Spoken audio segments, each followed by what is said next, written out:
전능하신 하나님 주께 감사드리세. 날 위해 이 땅에 오신 독생자 예수, 나의 왕과 뜻하게 주를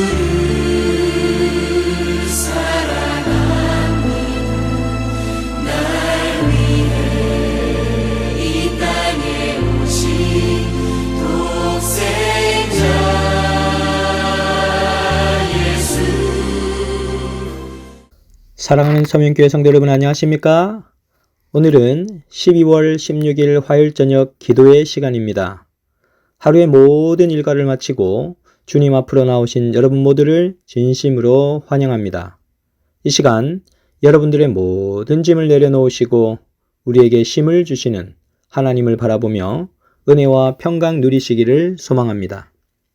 싸늘한 겨울의 한복판을 걷고 있는 저희들에게 하나님께서 오늘 사도행전의 말씀을 통해 우리 속에 있는 차갑게 식은 마음을 주님의 은총으로 따뜻하게 데워주시기를 기대합니다.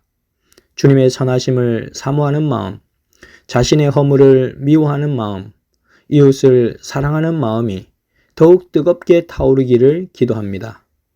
우리 서명교회 성도님들의 마음 안에 말씀의 등불이 환히 비춰져서 밝은 이해력과 뜨거운 마음으로 재림을 소망하며 살 수 있게 되기를 간절히 소망합니다. 오늘 저녁에는 사도행전 5장 1절에서 11절 말씀을 본문으로 하여 성령을 속이는 일이라는 제목으로 하나님의 말씀을 증거하고자 합니다. 성경 본문 사도행전 5장 1절에서 11절에 있는 말씀을 먼저 봉독해 드리도록 하겠습니다. 아나니아라 하는 사람이 그 안에 삽비라로 더불어 소유를 팔아 그 값에서 얼마를 감추매 그 아내도 알더라. 얼마를 가져다가 사도들의 발 앞에 두니 베드로가 가로되 아나니아야, 어찌하여 사단이 내 마음에 가득하여 내가 성령을 속이고 땅값 얼마를 감추었느냐. 땅이 그대로 있을 때에는 내 땅이 아니며 판 후에도 내 임의로 할 수가 없더냐. 어찌하여 이 일을 내 마음에 두었느냐. 사람에게 거짓말한 것이 아니요 하나님께로다. 아나니아가 이 말을 듣고 엎드러져 혼이 떠나니 이 일을 듣는 사람이 다 크게 두려워하더라. 젊은 사람들이 일어나 시신을 싸서 메고 나가 장사하니라. 3시간쯤 지나 그 아내가 그 생긴 일을 알지 못하고 들어오니 베드로가 가로되 그 땅 판값이 이것뿐이냐. 내게 말하라 하니 가로되 예 이뿐이로라. 베드로가 가로되 너희가 어찌 함께 꾀하여 주의 영을 시험하려 하느냐. 보라, 내 남편을 장사하고 오는 사람들의 발이 문 앞에 이르렀으니 또 너를 메어 내가리라 한대. 곧 베드로의 발 앞에 엎드러져 혼이 떠나는지라. 젊은 사람들이 들어와 죽은 것을 보고 메어다가 그 남편 곁에 장사하니 온 교회와 이 일을 듣는 사람들이 다 크게 두려워하니라. 미국 시카고의 한 신문에 이런 기사가 보도된 적이 있습니다. 일리노이주의 어글스비라는 마을에서 세탁소를 경영하는 한 사람이 고객의 옷을 정리하다가 주머니에서 2만 달러 가량의 수표를 발견하게 된 것입니다. 주인은 옷을 맡기고 간 사람이 누구인지 잘 모르는데 여러 날이 지나도 옷을 맡긴 사람이 옷을 찾으러 오지 않자 주인은 경찰에 신고를 하고 그 돈을 주인에게 되찾아 주도록 요청을 하였습니다. 그런데 이 사실을 알게 된 시카고 신문은 이 사건을 크게 보도하였습니다. 그 기사의 마지막 줄에 이렇게 쓰여져 있었습니다. 이제는 정직이 뉴스거리가 되어야 하는 세상이 되었다. 정직이 뭐가 되었다고요? 뉴스거리가 되어야 하는 세상이 되었다. 거액의 돈이 주인에게 다시 되돌아가는 것은 아주 당연한 일임에도 불구하고 그가 정직한 것이 오히려 칭찬을 받아야 되고 뉴스거리가 되는 그런 세상에 우리가 살고 있다라는 것을 보여주고 있습니다. 그만큼 세상이 부정직하게 변했다는 얘기입니다. 사도행전 5장 1절에서 11절의 사건이 일어난 때는 다름 아닌 부흥기의 절정기였습니다. 부흥의 물결이 온 예루살렘 교회를 뒤덮고 있었을 때 이러한 사건이 터지게 된 것입니다. 아나니아와 삽비라의 사건은 부흥의 절정기였던, 또 성령의 충만함을 구하고 있었던 그 공동체에 던져진 충격은 컸습니다. 지금까지의 분위기는 정말 10,000명이 넘는 믿음의 형제들이 다 한마음과 한뜻이 되어 아주 놀라운 연합의 모습을 이루고 있었습니다.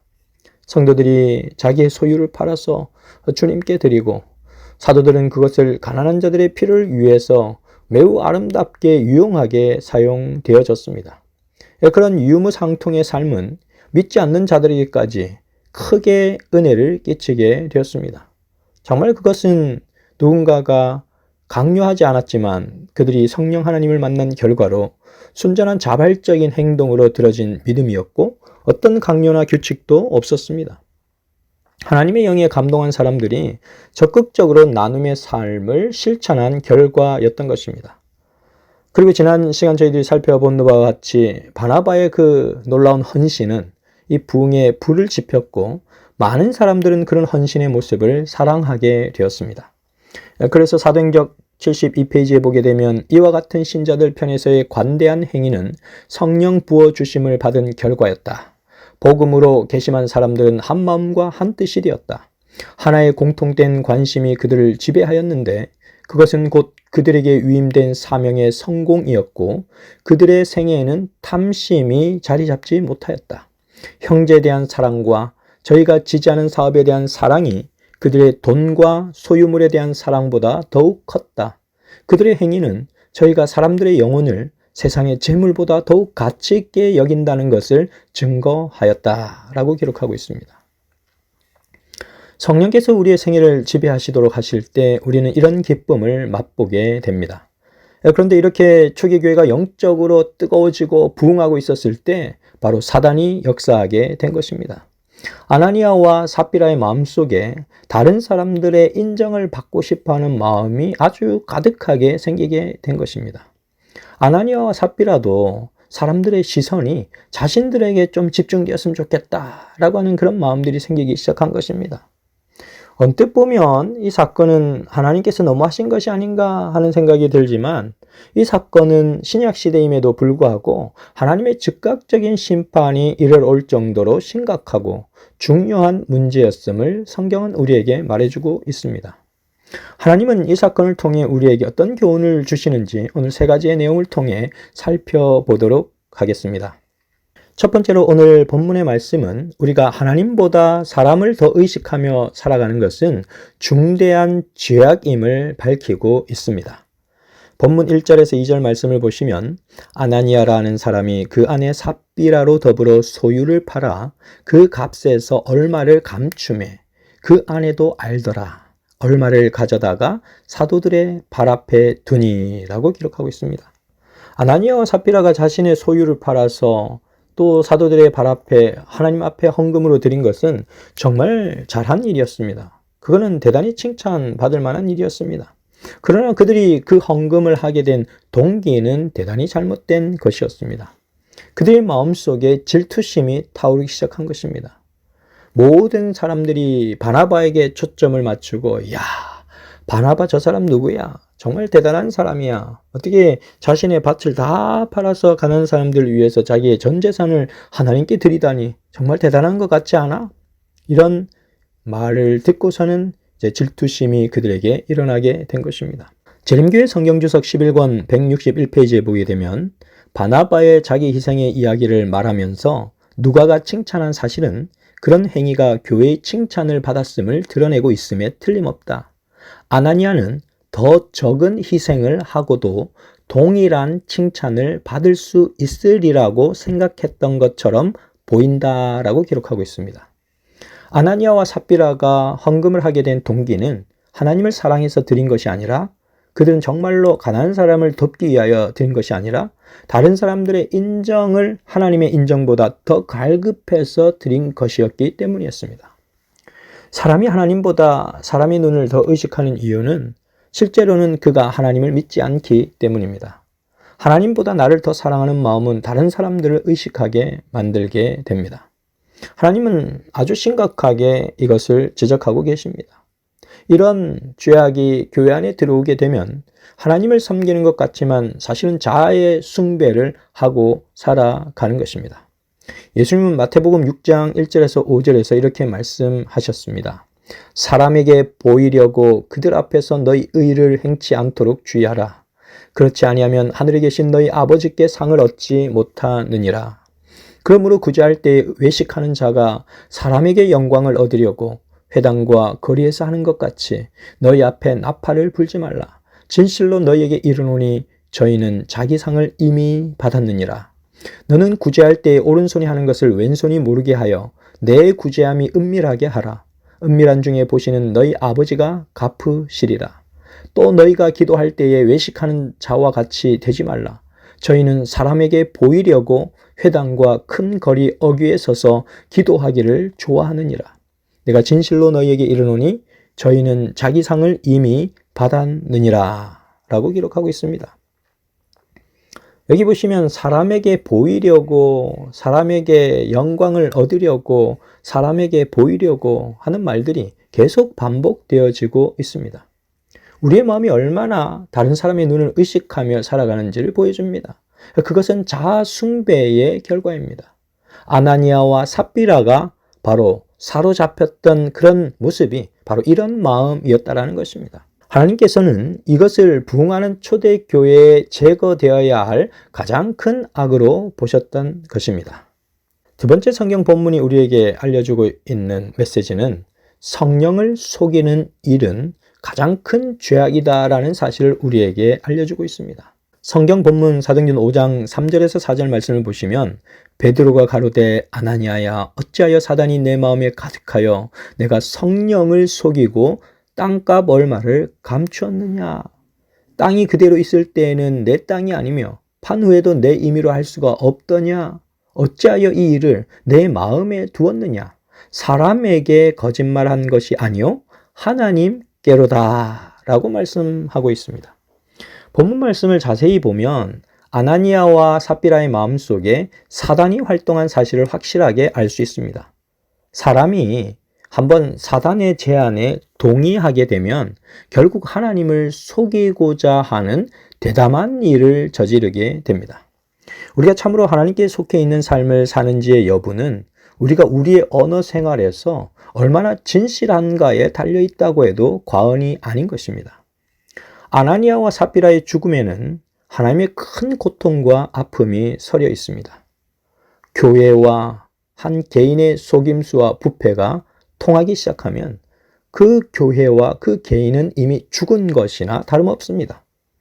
그러므로 하나님은 아나니아와 삽비라 부부를 잠재우시면서까지 거짓이 교회 안에 들어오는 것을 막으셨습니다. 하나님은 그 아픔을 감내하고서라도 교회의 순결을 보호하시기를 갈망하셨습니다. 벤터빌 대학의 경건한 그리스도인 수학 교수인 메디슨 셀러스라는 분이 계셨습니다. 이 메디슨 박사는 학생들에게 시험지를 내줄 때마다 항상 이렇게 말씀을 하셨다고 합니다. 여러분, 나는 오늘 여러분들에게 두 가지 시험을 내는 것입니다. 하나는 수학 시험이고 또 하나는 정직이라는 시험입니다. 여러분이 수학 시험에 통과하는 것은 여러분에게 일시적인 성공을 약속할 것입니다. 그러나 이 정직의 시험에 통과하지 못하면 여러분은 삶에서 진정한 성공을 기대할 수가 없습니다. 여러분은 이 수학 시험에 실패하고도 훌륭하게 인생을 살아갈 수 있습니다. 그러나 만약 이 정직의 시험에 실패한다면 여러분들은 결코 보람된 인생을 기대할 수가 없는 것입니다. 하나님은 초대교회가 정직을 생명으로 삼고 전진하기를 갈망하셨습니다. 성경에서 부부는 돕는 배필이라고 말하고 있는데 오늘 본문에서 아나니아와 삽비라는 과연 돕는 배필의 역할을 잘 수행하였는가라고 하는 것입니다. 본문 1절로 다시 돌아가 보시면 아나니아라 하는 사람이 그 안에 삽비라로 더불어 소유를 팔아 그 값에서 얼마를 감춤해 그 아내도 알더라 라고 기록하고 있습니다. 경건한 아내는 하나님의 선물이라고 하는데 삽비라는 아나니아에게 그 역할을 감당해 주지 못했던 것 같습니다.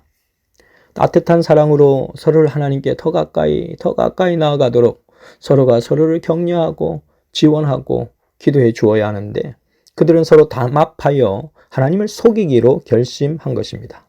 이것이 하나님 보시기에 얼마나 큰 죄악이었을까라고 하는 것입니다. 우사의 사건을 다 아실 것입니다, 여러분. 하나님의 괴를 새술에 싣고 아비나답의 집에서 다 나오게 되었습니다. 그런데 기돈의 타작마당에 이르자 소들이 펄쩍펄쩍 뛰기 시작합니다. 하나님의 괴가 떨어지려고 하니까 우사가 손을 펴서 그 괴를 붙들었습니다. 그런데 우사는 그 이유 때문에 그 자리에서 바로 즉사하는 사건이 역대상 13장에 나타나게 됩니다. 우사가 하나님의 괴를 붙들려고 한 것은 결코 나쁜 동기가 아니었음에도 우사는 죽임을 당했습니다. 우리는 이러한 부분을 보면서 굉장한 의아심을 갖게 되지만 하나님께서 가장 중요하게 생각하는 문제가 결부되어 있었습니다. 우사의 사건에 비하면 이 아나니아와 삽비라의 사건은 그다지 놀라운 것도 아닙니다. 하나님은 우리의 삶 속에서 하나님 앞에 정직하게 사는 것을 아주 중요하게 생각하십니다. 또 하나 덧붙이면 하나님은 성령을 속이는 것을 가장 큰 죄악으로 보신다는 사실입니다. 하나님께서 정하신 거룩한 삶을 판단하거나 우리의 삶으로 재해석하여서 왜곡된 삶을 추구하지 않게 되시기를 간절히 바랍니다. 세 번째, 오늘 본문 말씀이 주시는 하나님의 메시지는 끝내 회개하지 않는 것이 가장 큰 비극이라는 사실을 우리에게 알려주고 있습니다. 땅값 얼마를 감추어 두고서 사도들 앞에 나타나기까지 아나니아가 지내했던 고민스러운 몇 날 며칠 밤을 한번 생각해 보시기 바랍니다. 성령님은 계속해서 그들의 마음속에 말씀하고 계셨을 것입니다. 그것은 옳지 않다. 그렇게 해서는 안 된다. 그건 아니야. 라는 성령의 외침의 소리가 있었을 것입니다. 한밤중이라도 일어나서 이건 아니야. 라고 아나니아 삽비라가 회개하였더라면 그들은 초대교회의 가장 빛을 발하는 인물들로 기록되었을 것입니다. 그러나 그들은 기회를 놓치고 말았습니다. 아나니아가 땅값을 바치는 순간에도 회개의 기회는 여전히 주어져 있었습니다. 심지어 하나님은 베드로를 통해서도 한 번 더 강력하게 힌트를 주셨습니다. 베드로가 가로되 아나니아야 어찌하여 사단이 내 마음에 가득하여 내가 성령을 속이고 땅값 얼마를 감추었느냐. 베드로의 책망을 받는 이 순간에라도 하나님 잘못했습니다. 제가 정직하지 못했습니다. 제가 감추어 놓은 것을 온전하게 다시 드리겠습니다. 라고 회개했더라면 그들의 운명이 어떻게 되었을까요? 아내 삽비라의 경우에는 더 한심한 모습을 보게 됩니다. 회개의 기회가 좀 더 그에게는 있었기 때문이었습니다. 그러나 성경은 슬픈 내용만을 기록하고 있습니다. 3시간쯤 지나 그 아내가 그 생긴 일을 알지 못하고 들어오니 베드로가 가로되 그 땅 판값이 이것뿐이냐 내게 말하라 하니 가로되 예 이뿐이로라. 주어진 회개의 기회를 계속해서 거절했을 때 결국에는 하나님의 심판으로 가게 됩니다. 거짓은 두 가지로만 해결될 수 있습니다. 하나는 거짓을 행한 사람이 회개하는 것이고 다른 하나는 거짓을 행하고도 회개하지 않는 자를 제거하는 것입니다. 하나님께서 행한 큰 수술은 성공적이어서 이 사건 이후로 초대교회는 엄청난 부흥을 경험하게 되었습니다. 더 이상의 이런 부패와 또 술수와 이런 모습들이 나타나지 않습니다. 하나님은 우리가 성령 안에서 정직하고 성실하게 우리 주님을 섬기기를 기대하고 계시는 것입니다. 사랑하는 서면교회 성도 여러분, 오늘 저희는 아나니아와 삽비라의 그런 슬픈 결말을 보게 되었습니다. 아나니아와 삽비라의 전철을 밟지 않게 되시기를 간절히 바랍니다. 성령을 속이지 않고 성령 앞에서 정직하게 행하시는 그런 여러분과 제가 되시기를 간절히 소망하면서 오늘 말씀을 줄이도록 하겠습니다. 오늘도 3가지의 기도 제목을 가지고 기도하는 시간을 갖도록 하겠습니다. 첫째는 한 해를 돌아보면서 하나님께 회개하는 한 주간이 되게 해달라고 기도하도록 하겠습니다. 두 번째는 2026년 교회 재직으로 선출된 교회 직원들을 위해서 기도해 주시기를 부탁드리겠습니다. 세 번째는 조선영 집사님과 공도구 장로님 그리고 이종미 집사님의 건강 회복을 위하여 간절히 주님께 기도드려 주시기를 부탁드리겠습니다. 이제 잠시 눈을 감고 함께 기도하도록 하겠습니다. 사랑이 많으신 하늘아버지, 오늘 이 저녁에 저희를 기도의 자리로 초청해 주시고 하나님의 숨결을 느끼며 기도의 자리에서 성령 하나님을 구할 수 있는 귀한 시간을 주셨으니 감사를 드립니다. 아버지 하나님, 초대교회의 아나니아와 삽비라의 사건을 보면서 오늘 우리가 어떠한 마음으로 주님 앞에 서야 할지를 생각할 수 있도록 도와주셨으니 감사합니다. 아버지 하나님, 한시도 우리가 주님 앞에 서 있는 꼬람대오의 존재임을 잊지 않도록 인도하여 주시옵소서. 한 해를 돌아보며 하나님께 회개해야 할 모든 것들을 생각나게 해주시고 하나님 앞에 낱낱이 우리의 죄악을 주님께 토로할 수 있는 시간이 될 수 있도록 인도하여 주시옵소서. 아버지 하나님, 2026년 교회 재직이 선출되었습니다. 우리 교회의 새 임원들을 기억하여 주시고 그들이 정말 욕심 없이 하나님을 사랑하며 하나님의 몸된 교회를 위하여 열심히 봉사할 수 있는 힘을 허락하여 주시옵소서. 아버지 하나님, 특별히 조선영 집사님과 공도구 장로님 그리고 이종미 집사님을 기억하여 주셔서 주의 사랑하는 아들과 딸들이 의사 대신 하나님의 손에 의하여 신속하게 회복될 수 있도록 도와주시고 하나님의 영광을 위하여 살 수 있는 믿음의 자녀들이 될 수 있도록 인도하여 주시옵소서. 주의 사랑과 은혜가 이 밤에 우리 모든 서면교회 성도님들 각 가정에 함께하여 주시옵기를 바라오며 사랑이 충만하신 우리 구주 예수님 이름으로 기도드렸습니다. 아멘. 거룩하신 하나님, 주께 감사드리세. 날 위해 이 땅에 오신 독생